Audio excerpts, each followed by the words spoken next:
शूर्पणखा, आहार की बात बाद में करना, पहले विचार की बात सुनो कि इन ऋषियों को तुम बंदी बनाकर कष्ट पहुंचा रही हो, वो पाप है, अधर्म है। इस पाप का कोई प्रायश्चित नहीं है इस संसार में।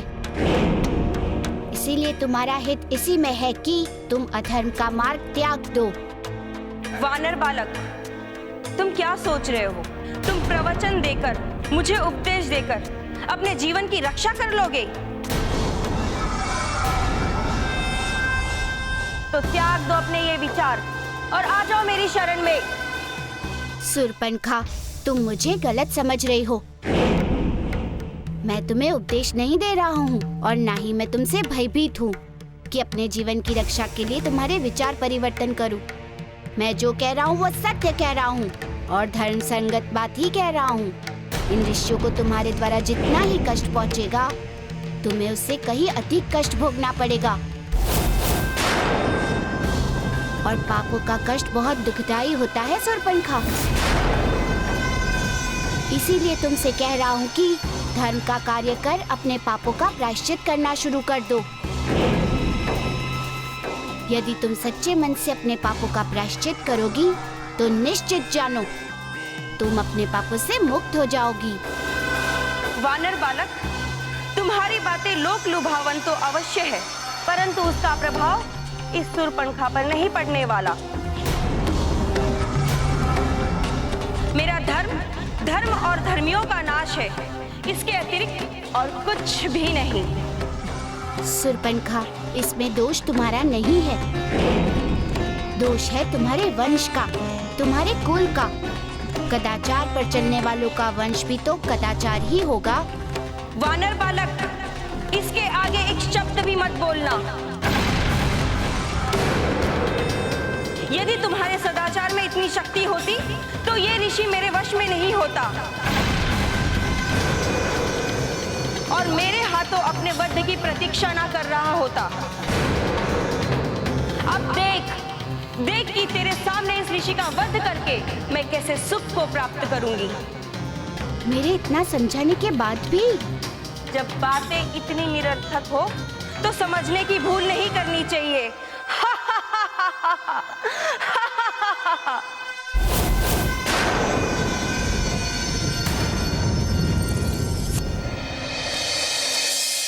अंततः ऋषि दुर्वासा ने अंजना के जीवन की रक्षा का उपाय बता ही दिया।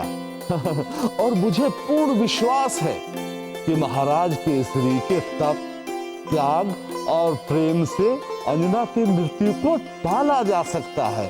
ऋषि दुर्वासा की कृपा से चिंता और संकट दोनों ही टल गए। किंतु उससे भी बड़ी एक चुनौती मेरे सम्मुख अभी भी खड़ी है, सत्य से महाराज केसरी को अवगत कराने का। किंतु कैसे कहूंगा मैं उनसे, कैसे कहूंगा उनसे ये बात, ये सच है। कैसे बताऊंगा कि महारानी अंजना की मृत्यु होने वाली है और वो इस समाचार को कैसे सह पाएंगे। उनके प्रेम के इस सागर में ये समाचार क्या विष बूंद का काम नहीं करेगी? क्या इस समाचार से पूरी संरचना में उथल पुथल नहीं मच जाएगा? किंतु बताने के अतिरिक्त कोई दूसरा विकल्प भी तो नहीं है, मुझे बताना ही होगा। यदि अंजना के जीवन को बचाना है तो इस समाचार के आघात को उन्हें सहना ही होगा। स्थायी दुख से अच्छा है तात्कालिक दुख, तात्कालिक दुख। हे प्रभु, हे प्रभु।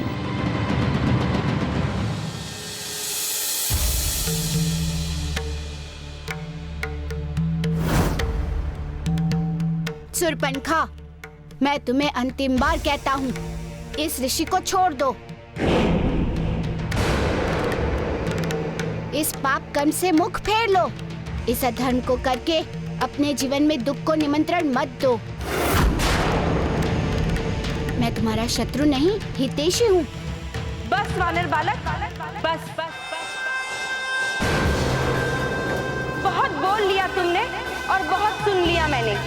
विराम दो अपनी जिह्वा को, क्योंकि सुनना शूर्पणखा का स्वभाव नहीं है।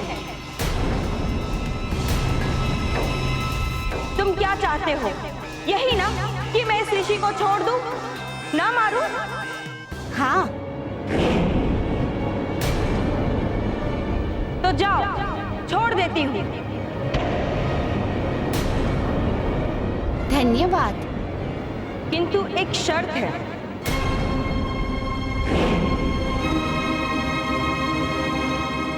कैसी शर्त? इसके बदले तुम्हें मेरे साथ चलना होगा।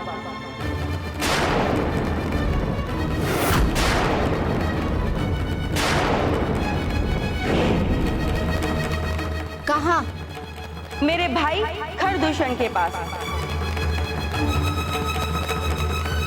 किस लिए? इस ऋषि के स्थान पर वो तुम्हारा भक्षण करेगा।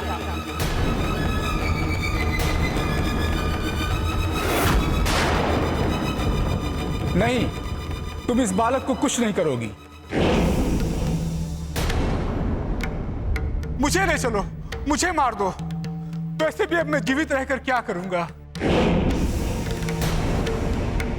तब, जब और साधना तो तुम अब करने नहीं दोगी। तो इससे अच्छा है कि चुप करो ऋषि, वार्तालाप हम इससे कर रहे हैं। तो बोलो वानर बालक, क्या सोच रहे हो? क्या हुआ? मौन क्यों हो? तुम धर्म की रक्षा करना चाहते थे ना? तो इससे सुंदर अवसर तुम्हारे जीवन में कभी नहीं आएगा। दो नेक काम करोगे, केवल अपना एक जीवन खोकर। ऋषि रक्षा भी और धर्म रक्षा भी। बोलो, चलोगे या? हाँ, मैं चलूंगा।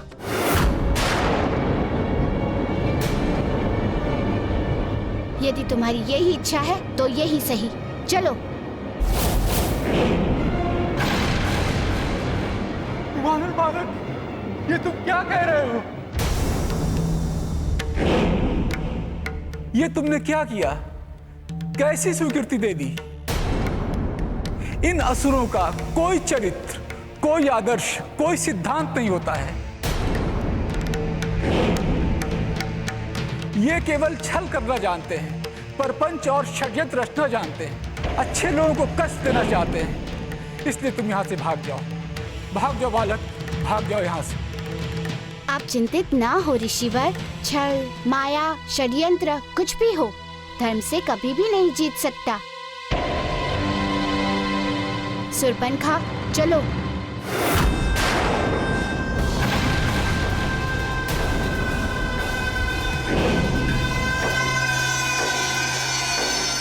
वानर बालक, मेरी ओर से तुम मेरे भाइयों खर और दूषण के लिए एक उपहार बनोगे। तुम्हारा भक्षण मैं नहीं, बल्कि मेरे भ्राता खर और दूषण करेंगे।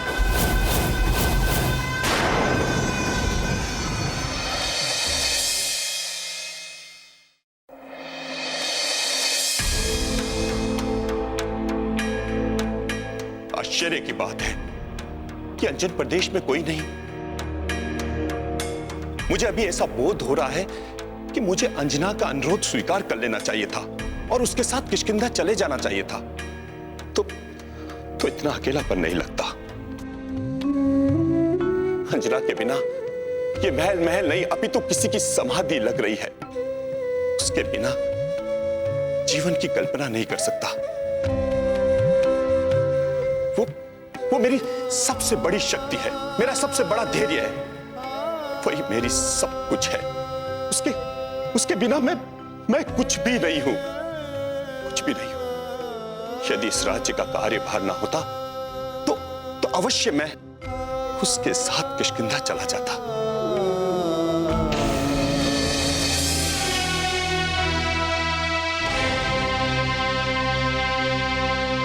जब महाराज अंजना का कुछ दिनों का वियोग सहन नहीं कर पा रहे हैं, तो जीवन भर का विक्षोभ किस प्रकार सहन कर पाएंगे? किस प्रकार? ये जामवंत जी भी ना जाने कहां चले गए। महाराज महाराज, महाराज मैं तो यही हूँ। महाबली काका, आप कहाँ चले गए थे? मैं आपकी कब से प्रतीक्षा कर रहा हूँ। कुछ आवश्यक कार्यवश बाहर गया था बस। महाबली काका, क्या कार्य था? वो मैं किसी व्यक्ति से मिलने चला गया था और बस, बाकी कुछ नहीं। सब कुशल तो है? हाँ हाँ, सब कुशल है, सब कुशल है। हाँ। महाबली काका, आपके मुख पर कुशलता का भाव नहीं है। आपकी वाणी कुछ और कह रही है और मुखाभाव कुछ और। वो क्या है ना महाराज कि मैं लंबी यात्रा करके आ रहा हूं ना, थकान हो गई है। अब थोड़ा विश्राम कर लूंगा तो सब ठीक हो जाएगा। सब ठीक हो जाएगा महाराज, सब ठीक हो जाएगा।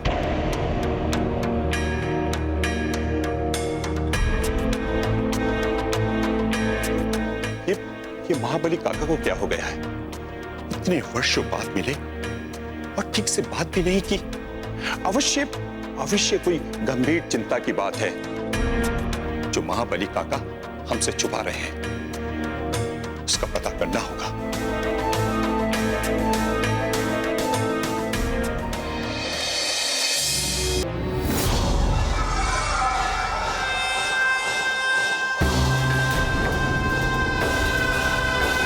ये उन लोगों के कंकाल हैं जिनका वध हमने किया था। अब इन्हीं कंकालों में एक और कंकाल जुड़ जाएगा, वो है तुम्हारा। इन्हीं की भांति अब तुम्हारा भी अंत हो जाएगा, तुम्हारा भी। वानर बालक, तुम कैसे जीव? तुम्हारे अधरों पर मुस्कान, तुम्हें अपने जीवन से मोह नहीं है, मृत्यु का भय नहीं है। मृत्यु के मुंह में खड़े होकर तुम मुस्कुरा रहे हो। सुरपनखा, भय उससे होता है जो गलत होता है अथवा गलत कार्य करता है, अधर्म के मार्ग पर चलता है, अन्याय करता है, लोगों के साथ छल करता है। पर इन सब से जो परे है, उन्हें किस बात का भय? भयभीत रहता है गलत व्यक्ति। वो शक्तिशाली होकर भी भीतर से दुर्बल होता है। ऐसा व्यक्ति सदा अपने अंत के भय में जीता है और अपने उसी भय और दुर्बलता को छिपाने के लिए वैसे लोग तुम्हारे समान अत्याचार करते हैं ताकि उनके भय में वो अपना भय छिपा सके। वानर बालक, तुम मेरे नहीं बल्कि मेरे भ्राता खरदूषण के शिकार हो और इसीलिए जीवित हो। अन्यथा मृत्यु का भय तुम्हारे शिराओं में अब तक दौड़ रहा होता। सुरपनखा, तुम तो बार बार मृत्यु का भय मुझे ऐसे दिखा रही हो जैसे कोई असमर्थ व्यक्ति अपनी भूख से पहाड़ उड़ाना चाहता हो। सुरपनखा, सत्य बात तो ये है कि तुम में इतना साहस है ही नहीं कि तुम अपने अधर्म से मेरे धर्म का सामना कर सको।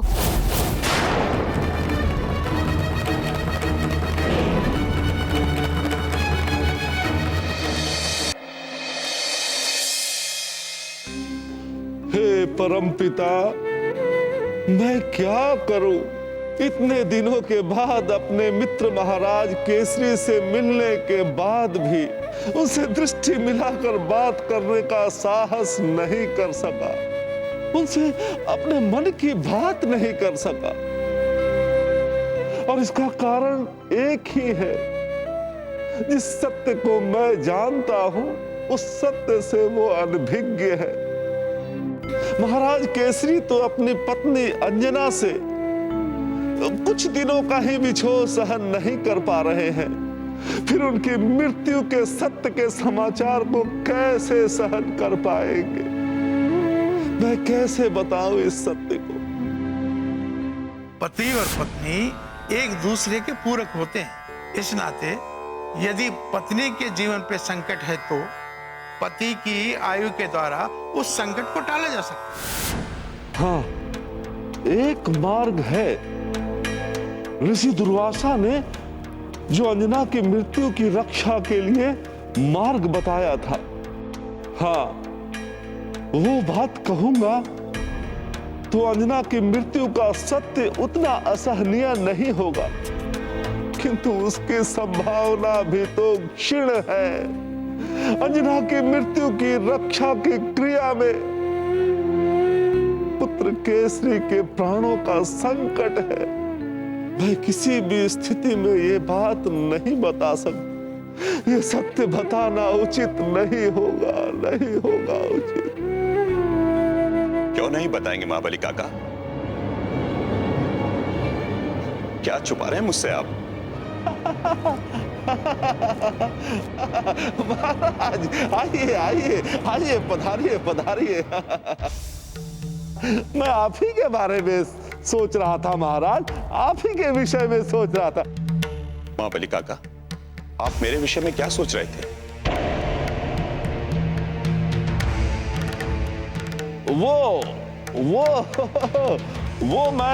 वो मैं भोजन के विषय में सोच रहा था महाराज।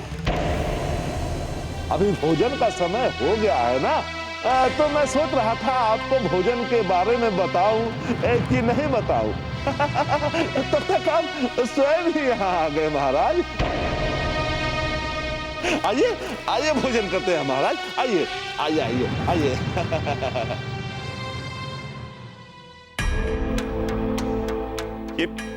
ये महाबली काका को क्या हो गया है? इनका व्यवहार इतना बदला बदला सा क्यों लग रहा है मुझे?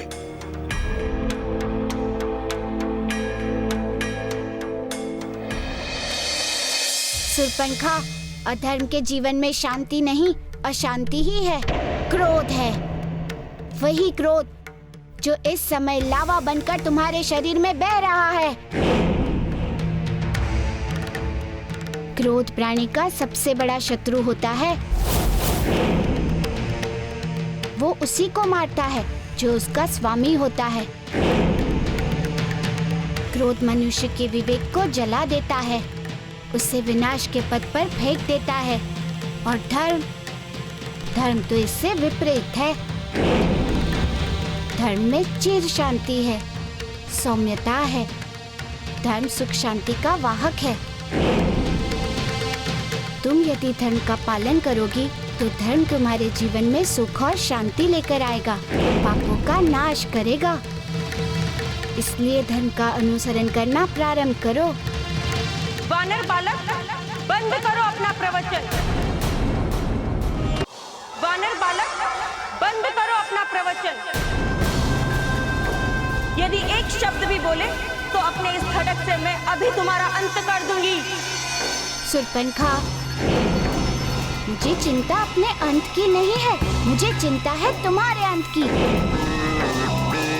कि तुम्हारा अंत इतना कष्टदायी होने वाला है। तुम जानती हो सुरपंखा, तुम जो पाप कर रही हो ना, तुम्हारे इस पाप में तुम्हारा कोई भी संबंधी भागीदार नहीं होगा, चाहे तुम्हारा प्रिय भाई, घर और दूषण क्यों ना हो। जिनके भोजन के लिए तुम मेरा वध करने के लिए तैयार हो।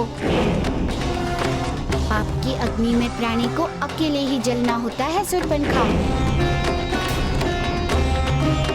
वानर बालक, तू सीमा पार कर गया है, मेरे सहन की सीमा और अपने दुस्साहस की सीमा भी।